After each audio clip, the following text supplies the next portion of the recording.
हजरत Abdurrahman इब्न अबू बकर मिसवाक लेकर के आए। नबी की नजर मिसवाक पर पड़ गई।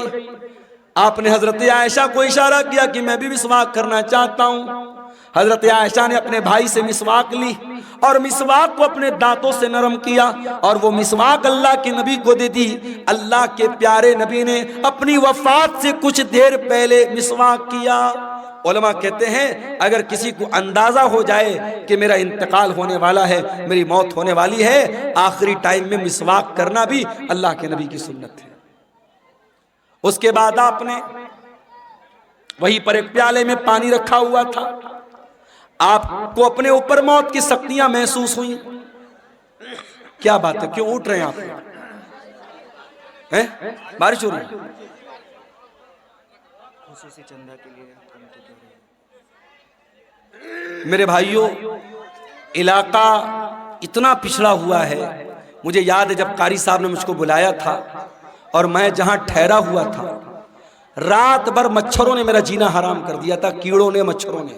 मुझे घसिया घाट का इलाका कभी भूलता नहीं है। और मैंने कहा था कि इतना पिछड़ा इलाका बहुत कम देखने को मिलता। अब तो माशाअल्लाह रास्ते वास्ते भी बन गए, कुछ तरक्की हुई है।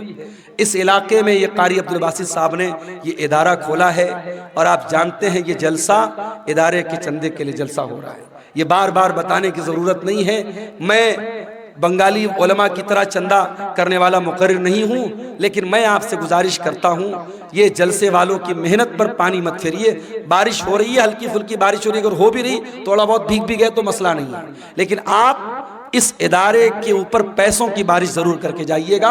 और जो भी चंदा 100, 200, 1000, लाख, 2 लाख जो भी आप दे के जा सकते हैं, इदारे का ताउन करके जाइएगा। खुसूसी तौर पर ये मेरी आपसे गुजारिश है, इदारा आपके ताउन का मोहताज है। इलाका आप देख रहे हैं, इदारे की जरूरत आप देख रहे हैं। मैं रसूल की वफात का वाकया बयान कर रहा हूँ। थोड़ी देर और आपके सब्र का इम्तिहान लेता हूँ, फिर मैं आपसे इजाजत दे लूंगा। अल्लाह के नबी का आखिरी टाइम है मेरे भाई, और मौत की शिद्दत आप महसूस कर रहे हैं। आपने मौत की उस शिद्दत में अपने चेहरे पर पानी डाला और आपने कहा अल्लाहुम्मा इन्नी अला सकरातिल मौत, आय अल्लाह मेरी मदद कर, मौत की सख्तियों पर मेरी मदद कर। हजरत आयशा कहती हैं कि नबी के ऊपर जब मैंने मौत की सख्ती को देख लिया, उस वक्त तक मैं मौत की सख्ती को बुरा समझती थी, मगर जब अपने नबी के ऊपर मैंने मौत की सख्ती को देखा तो मैं समझ गई कि मौत की सख्ती बरहक है और मौत की सख्ती किसी के ऊपर भी आ सकती है। फिर आपने आसमान की तरफ हाथ उठाया, आपने फरमाया मार्रफीक़िल आला, आय अल्लाह मुझे सबसे बेहतरीन लोगों की सोबत अता फरमा, मअल्लज़ीना अनअमता अलैहिम मिनन नबिय्यीना वस्सिद्दीक़ीना वश्शुहदाई वस्सालिहीन। आय अल्लाह अपने नबियों के साथ मुझे उठाना, अपने सिद्दीक़ीन के साथ मुझे उठाना, अपने नेक बंदों के साथ उठाना। इतना कहने के क्या कीड़े मकोड़े भी जो है ना, अपने नबियों के साथ है अल्लाह ताला मुझको उठाना। और यही पढ़ते हुए अल्लाह के नबी ने अपने हाथ उठाए और आपके हाथ जमीन पर गिर गए और आपकी रूह आपके बदन से निकल गई और अल्लाह के आखिरी नबी भी अल्लाह को प्यारे हो गए। इन्ना लिल्लाहि व इन्ना इलैहि राजिऊन। ये मंजर था अल्लाह के नबी की वफात का। और जब आपकी वफात हो गई, सहाबे किराम पर जो बीती थी मेरे भाइयों, वो बयान के बाहर थी। हजरत फातिमा ने कहा या अबता मन जन्नतुल फिरदौसी मावा, या अबता इला जिब्रील नना। ऐ मेरे अब्बा जान, हम आपकी मौत की खबर जिब्रील अमीन को दे रहे हैं। ऐ अब्बा जान, आपका ठिकाना जन्नतुल फिरदौस है। या बता अजाब रब्बंदा, ऐ अब्बा जान आपने अपने रब की दावत को कबूल कर लिया, अपने रब के पास चले गए। ये नबी की वफात का मंजर था मेरे भाई। नबी के इंतकाल के बाद आपकी जनाजे की नमाज भी हुई, मगर किसी एक इमाम की इक्तदा में नहीं हुई। लोग आते गए, पढ़ते चले गए। पहले मर्दों ने पढ़ी, फिर औरतों ने पढ़ी, फिर बच्चों ने पढ़ी। एक एक करके, दो दो करके, तीन तीन करके लोग आते थे, पढ़ते थे, चले जाते थे। किसी इमाम के पीछे आपकी जनाजे की नमाज नहीं हुई। और जब नबी को दफनाया गया तो हजरत फातिमा ने कहा था हजरत अनस से, अताबत अनफुसकुम अन तहसू अला रसूलिल्लाहि सल्लल्लाहु अलैहि वसल्लम तुराब। ऐ अनस, तुम्हारे दिल ने गवारा कैसे किया कि तुमने नबी के ऊपर मिट्टी डाली थी। नबी के ऊपर मिट्टी डालना और नबी को मिट्टी में उतारना, कब्र में उतारना, कैसे तुमने गवारा कर लिया। मगर मेरे भाइयों, ये अल्लाह का कानून था, ये अल्लाह का दस्तूर था, ये अल्लाह का हुक्म था और सहाबे किराम ने इस पर अमल किया और प्यारे नबी को भी कब्र में उतारा गया और आपको भी कब्र में दफनाया गया। तो मौत तो सबको आनी है मेरे भाई। कुल्लु नफ्सिन ज़ाइक़तुल मौत, सूरह आले इमरान की आयत नंबर 185 में पहली बात अल्लाह ने यही बयान की। उसके बाद फरमाया व इन्नमा तुवफ़्फ़ौना उजूरकुम यौमल क़ियामह, और ऐ मेरे बंदो, मरने के बाद जब तुम अल्लाह के पास जाओगे तो क़यामत के दिन तुम्हारे अमल का पूरा पूरा बदला तुम्हें दिया जाएगा। दुनिया में जो अच्छा अमल किया, जो बुरा अमल किया, जो नेकी किया, जो गुनाह किया, सबका बदला अल्लाह ताला क़यामत के दिन तुमको देगा। दुनिया में नेकी का फल मिल भी सकता है, नहीं भी मिल सकता है। गुनाह की सजा मिल भी सकती है, नहीं भी मिल सकती है।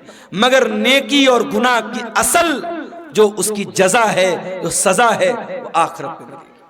दुनिया दारुल अमल है, आखिरत दारुल जजा है। यहाँ अमल करोगे, यहाँ बदला मिल भी सकता है, नहीं भी मिल सकता है, लेकिन वहां बदला मिलेगा। व इन्नमा तुवफ़्फ़ौना उजूरकुम यौमल क़ियामा, तुम्हारे अमल का पूरा पूरा बदला तुमको क़यामत के दिन दिया जाएगा। ये दूसरी बात अल्लाह ने बयान की। और तीसरी बात, फमन ज़ुज़िया अनिन नारि व उदखिलल जन्नह, जिसको क़यामत के दिन अल्लाह ताला जहन्नम की आग से बचा लेगा और जन्नत में दाखिल कर लेगा, वही कामयाब होने वाला है। दुनिया में कितनी दौलत थी, कितना पैसा था, कितना नाम कमाया था, कितना स्मार्ट था, कितना हैंडसम था, उसकी बीवी कैसी होती, उसके बच्चे कैसे थे, ये हमारी नज़र में कामयाबी हो सकती है, मगर अल्लाह की नज़र में कामयाबी क्या है। फरमाया फमन ज़ुज़िया अनिन नार, क़यामत के दिन जिसके बारे में अल्लाह की अदालत में यह फैसला हो जाए कि इसको जहन्नम में नहीं डालना है, इसको जन्नत में डालना है, वही कामयाब होने वाला है। मेरे भाई, दुनिया में कोई आईएएस का एग्जाम पास कर ले, कोई आईपीएस का एग्जाम पास कर ले, कोई पुलिस की भर्ती का एग्जाम पास कर ले, कोई टीचिंग के एग्जाम में पास हो जाए, अखबार में नाम आता है, घर वाले मिठाई बांटते हैं, मेरे बेटे ने नीट पास कर लिया, मेरा बेटा आईएएस के एग्जाम में पास हो गया, मेरी बेटी ने मेडिकल का एग्जाम पास कर लिया। जरा सोचो कितनी खुशी का लम्हा होगा जब क़यामत के दिन अल्लाह की अदालत में यह फैसला होगा, मेरा ये बंदा पास हो गया, ये मेरा बंदा पास हो गया, इसको जन्नत में लेके जाओ। और उस इंसान के लिए कितना अफसोस का मकाम होगा जिसके बारे में यह फैसला होगा कि उसके बारे में अल्लाह कहेगा इसको जहन्नम में लेके जाओ। मेरे अजीजों, कामयाबी ये है, इस कामयाबी को हासिल करना है, इसके लिए हमें मेहनत करना है।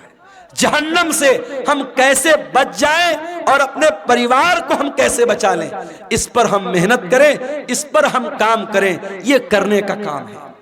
इसीलिए अल्लाह कुरान में कहता है कू अनफुसकुम व अहलीकुम नारा, ऐ ईमान वालो, अपने आप को और अपने घर वालों को जहन्नम की आग से बचाओ। दुनिया की आग से बचा लिया तो कौन सा कमाल किया। दुनिया की आग में इंसान एक बार जलेगा, जल के खत्म हो जाएगा, मगर कयामत के दिन की जो जहन्नम की गर्मी होगी मेरे भाइयों, वो बार बार जहन्नम की आग में इंसान को जलाया जाएगा, तड़पाया जाएगा। जहन्नम का अजाब सहन नहीं कर सकते हम, बर्दाश्त नहीं कर सकते हम। जब बर्दाश्त नहीं कर सकते तो कुरान कहता है जहन्नम की आग से अपने आप को बचाने की तैयारी। और चौथी बात जो इस आयत में अल्लाह ने बयान की, फरमाया वमल हयातुद दुनिया इल्ला मताउल गुरूर, दुनिया की जिंदगी तो धोखे का सामान है। जिस दुनिया के चक्कर में पड़कर तुम अल्लाह को भूल के बैठे हो, जन्नत को भूल के बैठे हो, रसूल को भूल के बैठे हो, आखिरत को भूल के बैठे हो, ये दुनिया तो धोखे का सामान है। दुनिया तो धोखे का सामान है मेरे भाई। दुनिया ने आज तक किसी के साथ वफा नहीं की।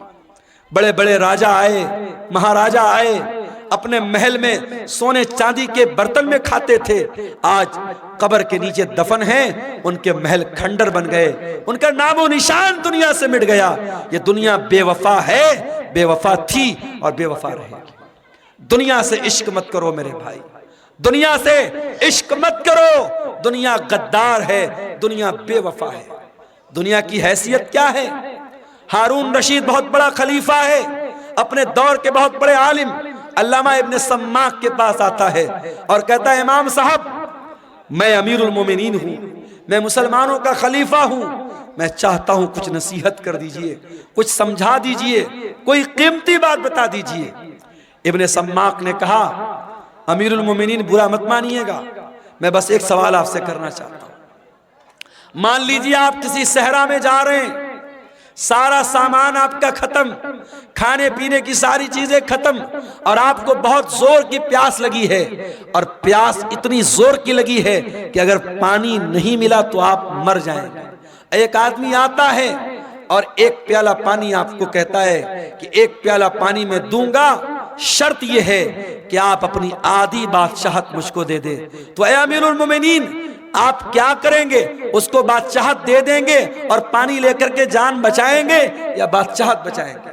हारून रशीद ने कहा, मैं बादशाहत दे दूंगा, आधी बादशाहत दे दूंगा और पानी ले लूंगा। इब्ने सम्माक ने कहा, अमीरुल मोमिनीन, पानी आपने पी लिया, पानी बॉडी के अंदर रुक गया, पानी थम गया, पेशाब लगा है मगर पेशाब का रास्ता बंद हो गया, पेशाब नहीं निकल रहा है, आपको दर्द हो रहा है, तकलीफ हो रही है, अगर पेशाब न हुआ तो आप मर जाएंगे, जिंदगी के आखिरी कगार पे पहुंच गए। अब एक दूसरा इंसान आया, उसने कहा, हारून रशीद, मैं तेरा पेशाब जो रुका है उसको खोल सकता हूं, तेरा पेशाब हो जाएगा, तेरे बदन में जो पानी रुका है बाहर निकल जाएगा, कंडीशन ये है कि तू अपनी आधी हुकूमत मुझको दे दे। तो क्या आप उसको दे देंगे? हारून रशीद ने कहा, हाँ मैं दे दूंगा। हारून रशीद ने कहा, हाँ मैं दे दूंगा। इब्ने सम्माक ने कहा, अमीरुल मोमिनीन, बस यही पैगाम है, इस बादशाहत पे गुरूर मत कीजिएगा, इस सल्तनत पर धोखा मत खाइएगा। इस सल्तनत की औकात एक प्याला पानी और पेशाब के चंद कतरे है, इससे ज्यादा इस हुकूमत की हैसियत नहीं है, इस बादशाहत की हैसियत नहीं है। मेरे अजीजों, आज बहुत सारे लोग हमारे बीच में हैं, कल नहीं होंगे।